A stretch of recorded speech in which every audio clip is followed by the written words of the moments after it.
Bonjour, merci de votre patience. Il est 14h10. Bienvenue à ce 8e de 10 webinaires en financement gouvernemental dans le cadre du projet Gouvernance et capacité du réseau de l'Assemblée de la francophonie de l'Ontario. Nos remerciements au gouvernement du Canada par le biais du ministère du Patrimoine canadien et également à la Fondation Trillium de l'Ontario, qui sont les deux bailleurs de fonds des projets actuels de la FO qui répondent aux besoins de nos membres en termes de services d'appui. Donc, un grand merci à ces deux bailleurs de fonds-là. Mon nom, c'est Luc Comeau. Je suis un spécialiste en financement gouvernemental. Et aujourd'hui, je vais vous parler de négociations de partenariat, mais spécifiquement en fonction du financement gouvernemental. Le but des webinaires, c'est de renforcer vos habiletés en financement gouvernemental. Vous êtes les gens qui trouvent des ressources pour les projets pour répondre aux besoins de votre communauté. Donc, dans cet aspect-ci, on parle de partenariat. On va vous présenter des astuces, des meilleures pratiques. Et comme vous voyez, la diapositive des webinaires précédents commence à prendre de l'ampleur. On a parlé de l'essentiel du financement, répondre aux attentes des bailleurs de fonds, répondre aux besoins de la communauté afin de confirmer des sous. On a parlé de trier la multitude d'idées de projets, bâtir des bons résumés, choisir des programmes, considérer 10 programmes spécifiques qui ont un historique d'engagement et d'investissement en Ontario français, préparer la demande de financement et préparer également le budget. Dans ce webinaire-ci, on va parler de partenariat en ce qu'ils ont trait spécifiquement aux demandes de financement. Il y a plusieurs genres de partenariats. C'est un mot à la mode depuis très, très, très longtemps. On parle de 20-25 ans que c'est à la mode dans le milieu communautaire en Ontario français. Et à un moment donné, il y a des gens qui se posent la question, qu'est-ce que ça veut dire et quels sont les partenariats et quels sont juste les échanges ou les bonnes coutumes ou les politesses entre organisations. Moi, je considère qu'on peut le regarder selon la lentille des partenariats formels et informels. Ne pas négliger les deux, mais bien caser dans quel moment on doit faire du formel et quel moment on peut tolérer de l'informel et ça fonctionne quand même. Donc, parlons de type de partenaire pour commencer. Vous êtes une entité typiquement but non lucratif, vous cherchez du financement parce que vous avez des besoins dans votre communauté, vous avez des projets et vous voulez répondre à ces besoins-là et ça prend du financement pour les faire. Vous pouvez aller chercher d'autres organismes, des institutions comme des conseils scolaires, des collèges, des universités, des hôpitaux, donc essentiellement du parapublic, pas du gouvernemental, mais des entités qui sont financées par des gouvernements dans des domaines comme la santé et l'éducation, qui peuvent appuyer vos projets. Et également, ces partenaires-là peuvent être des sources d'appui pour le projet. Et là, on parle d'informel. Il y a des bailleurs de fonds comme exigence qui demandent d'annexer des simples lettres signées par un autre organisme qui indiquent qu'ils appuient votre projet. C'était très à la mode il y a 20 ans et ça perdure encore dans certains cas. À mon avis, c'est très peu utile pour l'analyse d'une proposition de financement. Donc, de moins en moins de bailleurs de fonds l'utilisent, cette exigence-là, mais il y a encore des cas où on doit annexer des lettres d'appui. Et c'est essentiellement, même si c'est une lettre signée, ça reste informel parce que typiquement, ces lettres d'appui-là sont vagues et ils décrivent le fait que l'entité X est consciente de votre projet et s'engage à l'appuyer dans la promotion, en le faisant rayonner, donc sans vraiment s'engager formellement. Donc, il faut toujours se poser la question, est-ce qu'on va dans le formel ou l'informel? Lorsqu'on est devant un programme d'un bailleur de fonds où il y a exigence de partenariat, on doit aller dans le formel et conclure des ententes. Je vais vous proposer un modèle où on précise les rôles des deux partenaires et on signe en fonction du projet. Donc, lorsque c'est exigé par le bailleur de fonds, on n'a pas le choix, on va dans le formel. Et ça peut poser des défis, ça, parce que lorsque vous peinez à rédiger la demande, monter les budgets, répondre aux exigences des pièces jointes comme les états financiers, vos lettres d'incorporation, rajouter à cela des démarches de négociation et de signature d'entente, approcher même un partenaire que vous connaissez bien, puis les amener à signer une entente, c'est normalement plusieurs semaines. Donc, la question, c'est devrions-nous formaliser? Moi, ce que je vous suggère, c'est lorsqu'il y a une exigence rattachée à un chiffre dans votre demande de financement, si vous demandez 10 000 et vous donnez 1 000 et ça prend un engagement d'un partenaire à 1 000 $, du moment où il y a un chiffre, c'est le critère que j'utilise pour déterminer si on doit signer une entente ou non. Il y a des bonnes collaborations entre entités, surtout dans le communautaire, dans le local, régional. Les gens se connaissent, se côtoient, se voient à des rencontres interagences, à des rencontres de concertation et ont l'habitude d'échanger, de collaborer, de s'entraider. Donc, si vous faites un programme pour recruter des gens dans votre communauté, par exemple, attirer des jeunes diplômés pour revenir dans votre région du Nord, c'est certain que si vous appelez 3-4 autres organismes et vous dites « Pouvez-vous nous aider avec ce projet-là », ils vont, eux, en faire la promotion gratuitement du moment où vous leur fournissez un peu de contenu.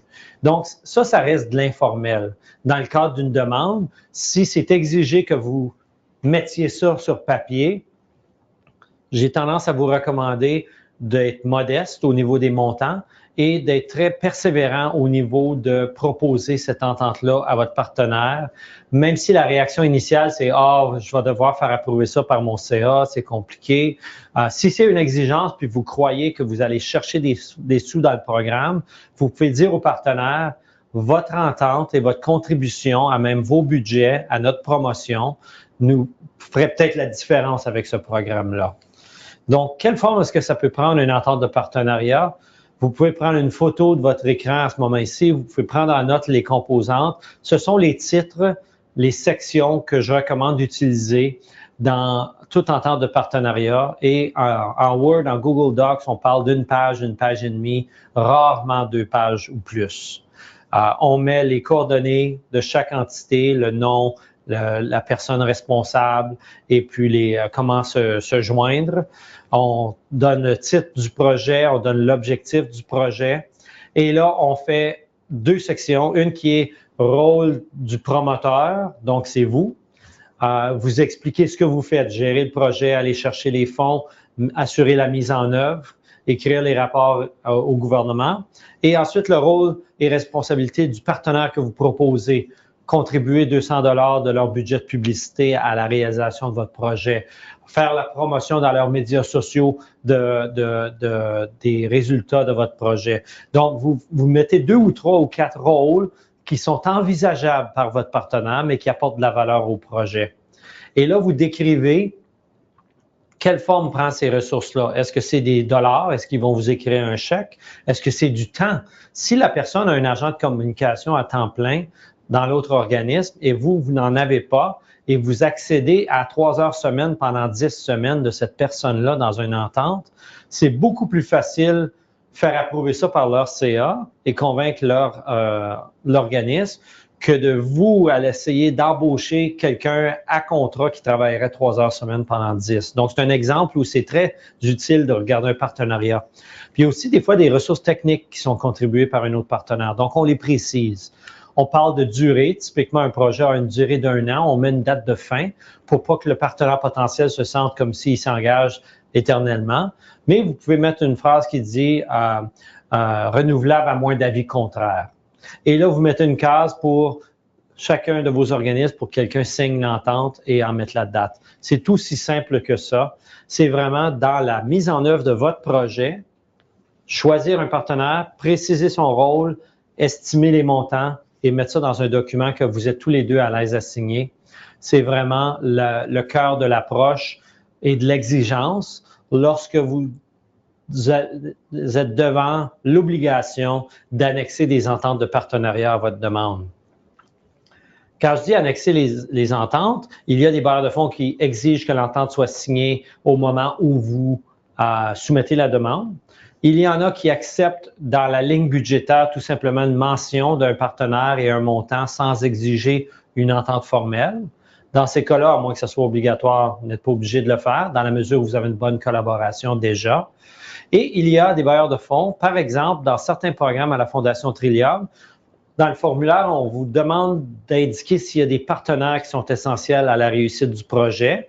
Et si vous cochez oui, il vous demande si l'entente est formelle ou informelle, mais il ne vous demande pas de l'annexer ou de la joindre au formulaire. Faites attention, si vous cochez formel, mais que vous ne l'avez pas signé, à tout moment dans l'analyse du processus, la Fondation peut vous envoyer un courriel en disant « Ah, d'accord, on analyse les détails, envoyez-nous l'entente. » La bonne pratique à ce moment-là, c'est si vous cochez formel au moment de la soumission, mais il n'y a pas d'exigence de l'annexer, l'entente, assurez-vous que si elle n'est pas signée, elle est signée dans la semaine suivant le dépôt pour que si jamais le bailleur de fonds exige la preuve, que vous êtes en train de la fournir dans un bref délai pour démontrer de vos compétences de gestion. La même chose s'applique lorsqu'on demande des devis, mais on ne demande pas de les annexer à la demande. Si vous avez dit que vous avez fait un processus avec des devis ou des soumissions de fournisseurs, on peut vous demander à tout moment de les fournir. Il faut le mettre en dossier au moment du dépôt et non pas plus tard. Donc, faisons un exercice individuel à ce moment-ci. Prenez une page et un crayon ou un écran et faites 2 colonnes. Dans la colonne de gauche, mettez le nom de chacun des partenaires informels de votre organisme. Donc, des gens avec qui votre organisme collabore, mais vous n'avez pas d'entente de partenariat. Et dans la colonne de droite, s'il y en a, le nom des partenaires formels pour lesquels vous avez des ententes. Et là, on parle d'autres organismes, des institutions, et non pas des bailleurs de fonds, par exemple. Donc, prenez 3 minutes.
Il vous reste 1 minute.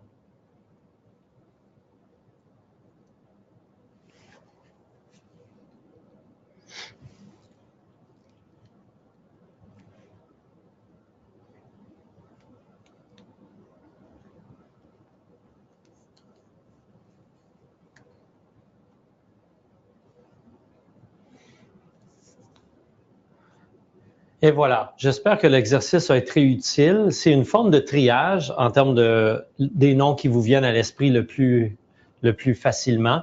Je parie que les gens, les organismes que vous avez nommés sont des partenaires de longue date, des partenaires fidèles, des entités qui appuient vos travaux comme organisme et qui croient aussi dans votre mission et dans le travail que vous faites pour vos membres, votre clientèle, votre communauté. Donc, la liste est peut-être longue, elle est peut-être pas longue. Si elle est très courte, c'est soit que vous n'avez pas accès à l'ensemble des données ou que vous avez du travail à faire pour développer davantage.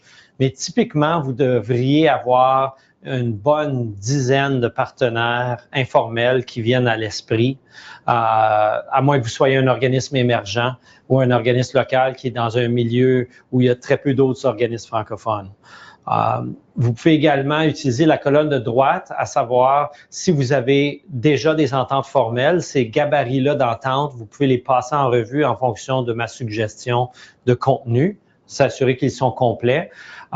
Et s'il y en a plusieurs partenaires formels, bien, vous avez déjà des forces là lorsque vous faites des demandes de subventions qui l'exigent. Vous avez la mesure là de vos capacités pour inscrire des sommes de partenaires déjà formalisées.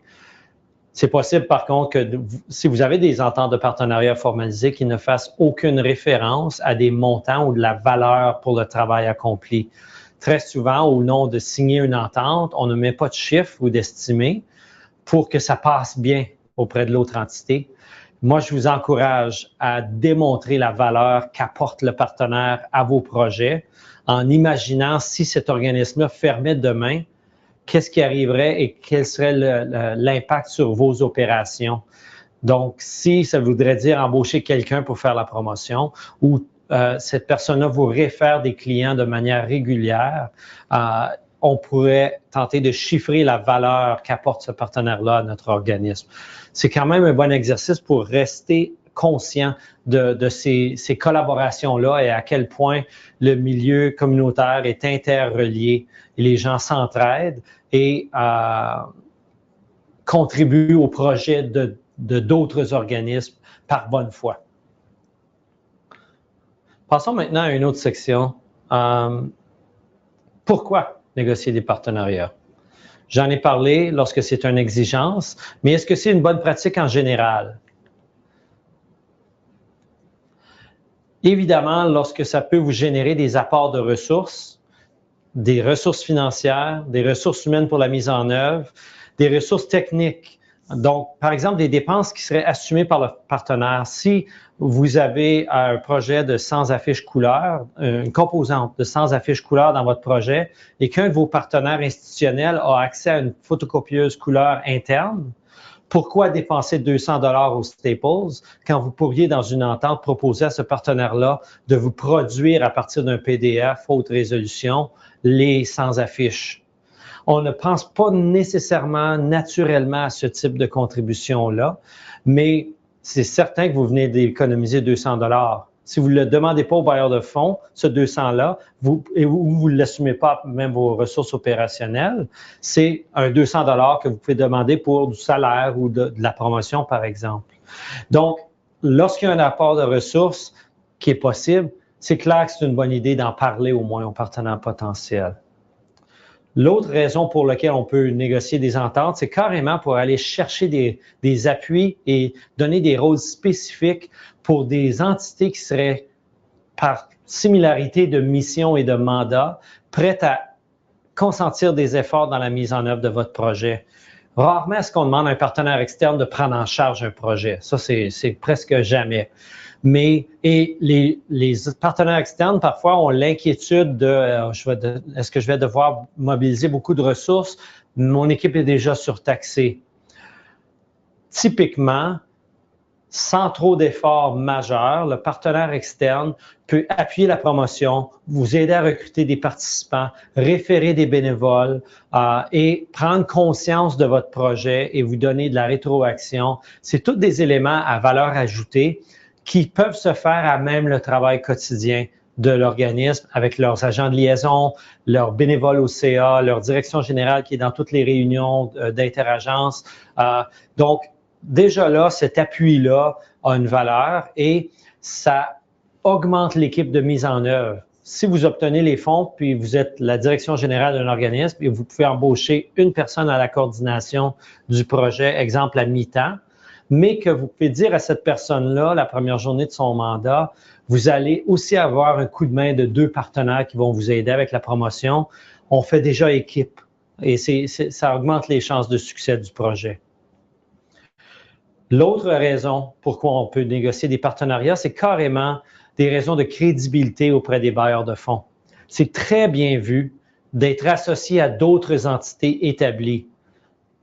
Pas uniquement si on est un organisme émergent, bien qu'à ce moment-là, ça nous aide beaucoup. Si on est un comité, on n'est pas incorporé. Si on est un fondateur d'un mouvement qui a 3 bénévoles avec lui ou elle et qui veut un jour devenir un organisme établi, s'associer par un partenariat avec un collège, une université, un conseil scolaire, un partenaire, une association de développement dans sa communauté, un autre organisme francophone, ça apporte beaucoup de crédibilité aux yeux des autres. Donc, ça vaut la peine. Et aussi, on peut apprendre de ce partenaire-là. La crédibilité aussi auprès du bailleur de fonds est liée au fait que l'organisme a réussi à aller chercher de l'accès à d'autres ressources, non pas seulement la demande de financement. Donc, c'est un atout pour les demandes de financement d'aller chercher cette crédibilité-là. Et à mon avis, ça vaut le travail requis pour le faire. Donc, parlons de meilleures pratiques.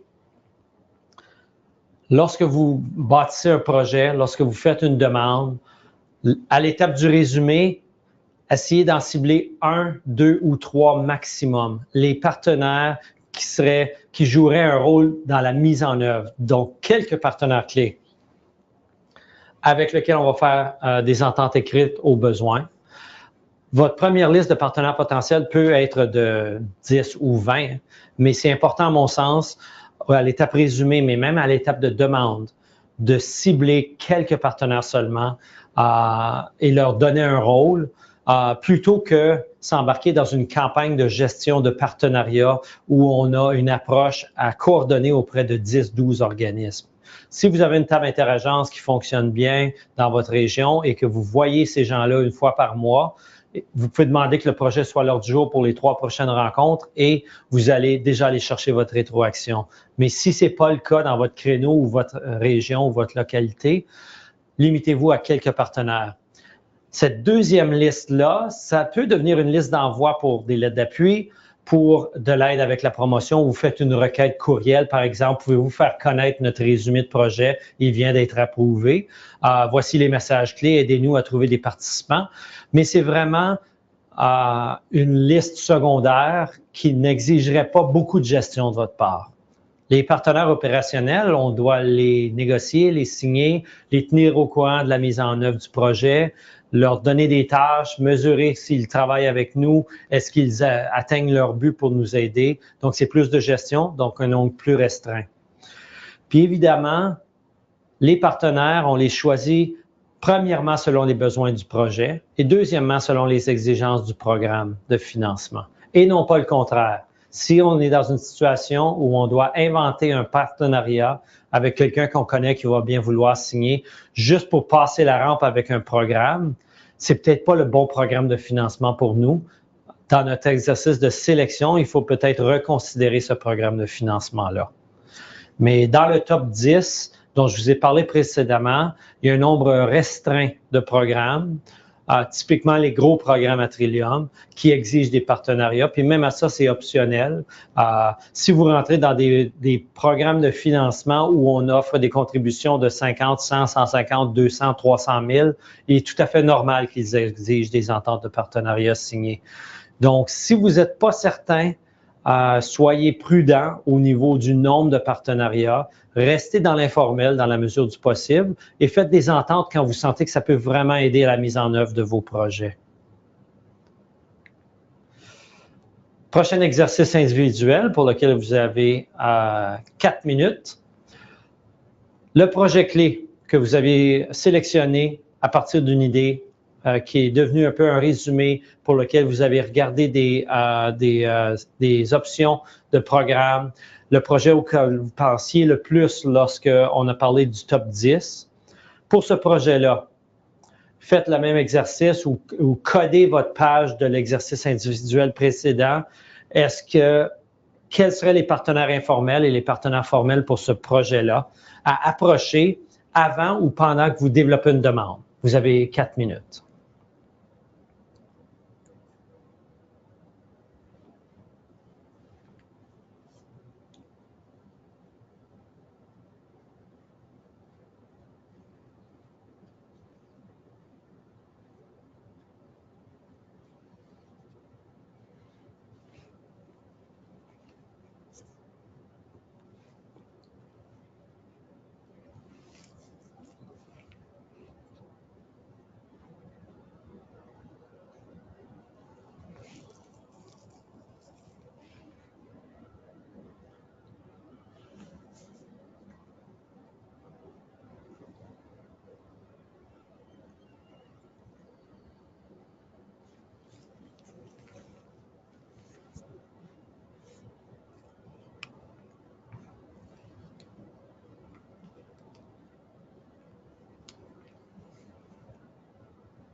Il vous reste 1 minute et demie.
Voilà, j'espère que vous avez eu plein d'idées de partenariat.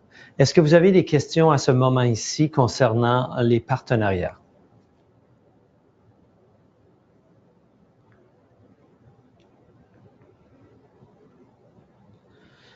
Rappelez-vous que c'est une composante à gérer dans le cadre du processus de demande de financement. Il faut doser les efforts et répondre aux exigences lorsque c'est utile. mais je ne suis pas en train de vous recommander de créer une approche de gestion de partenaires qui exigerait beaucoup de temps et d'énergie de votre part. Le but de ce webinaire, c'est de vous expliquer là où c'est utile, de formaliser des ententes et s'en tenir au minimum d'ententes formelles. Mais lorsque c'est obligatoire ou très utile, n'hésitez pas, les outils sont là et ça renforce votre crédibilité dans le cadre des demandes de financement. Donc, ça conclut l'exercice au niveau des partenariats. Dans le prochain webinaire, on va parler de la mise en œuvre. On va parler du moment où vous recevez une lettre de confirmation ou un appel d'un député ou une ébauche d'entente qui confirme que votre demande a connu un succès, elle a été retenue par le bailleur de fonds. On va parler de ce moment charnière-là dans la vie d'un projet où un investisseur dit oui, il y a un espace là pour négocier au besoin et également la mise en œuvre du projet du côté des rapports de reddition de comptes, les rapports de rendement, les rapports de progrès vers les résultats. Je vais vous proposer des meilleures pratiques là parce que les rapports sont des façons de confirmer d'autres financements de projets dans l'avenir. Donc, je vais évidemment vous partager à nouveau des meilleures pratiques, mais dans ces deux créneaux-là qui arrivent après que le bailleur de fonds a dit oui. Donc, je vous rappelle, les webinaires vont être disponibles sur le web pour vous, pour vos collègues, pour des gens dans votre communauté qui s'intéressent au financement de projets. Dans la nouvelle année, ça va être les 10 webinaires vont être disponibles et accessibles à quiconque veut se donner un regard et renforcer ses habiletés dans le domaine du financement gouvernemental. Sur ce, je vous remercie et j'ai très hâte de vous revoir dans le cadre du 9e webinaire. Merci beaucoup.